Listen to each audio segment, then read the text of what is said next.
Hey fight fans, this is Ted Check, here to give you my recap of episode 9 of The Ultimate Fighter 18, Team Rousey versus Team Tate.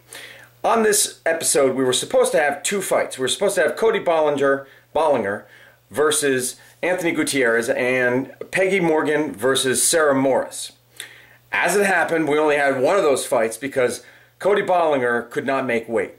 He admitted at the beginning of the show, he said he sometimes struggles with the mental aspect of the sport, and as we know, that is one of the most often overlooked aspects, but is also one of the most important. I mean, who was it that said half of this game is 90% mental or something like that? I mean, you really got to get your head on straight, okay? Bottom line, you really got to get your head on straight. Look at GSP when he lost to Matt Serra.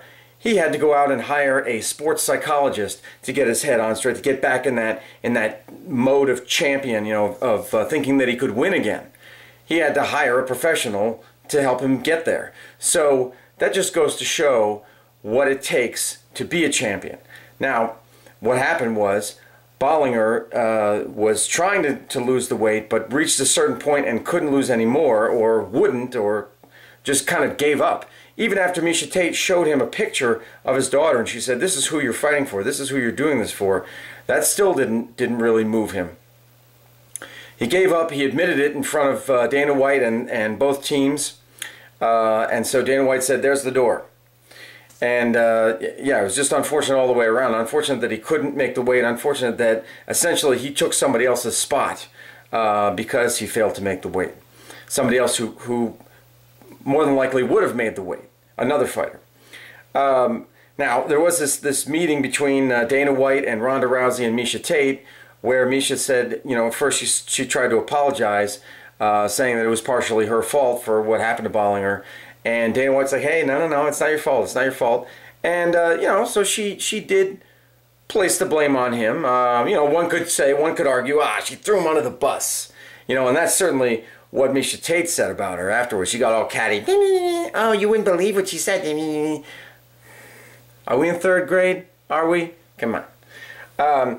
So anyway, we have the fight between Sarah Moras and Peggy Morgan, and that went according to plan if you were on Team Tate. Sarah Moras executed perfectly. She started chopping that big tree down. Peggy Morgan, 6'1", chopping her down with leg kicks. Although she was eating a few punches, while she was doing that. But then she eventually secured a takedown, got mount. Morgan gave her the arm. She pulled back, armbar. Kind of ironic because that is Ronda's signature move, if you will, and that is how one of Team Tate's members put one of her people out with the armbar. They got the tap. So there you go. Score another win for Team Tate. And then now we have the next round of fights. We've got Team Tate's Chris Holdsworth versus Team Rousey's Michael Wootten. That's for next week. I think it's just going to be the one fight for next week. But we have the other matchups. Team Tate's Sarah Moras versus Juliana Pena, also for Team Tate. Then we have Team Rousey's David Grant versus Team Rousey's Anthony Gutierrez.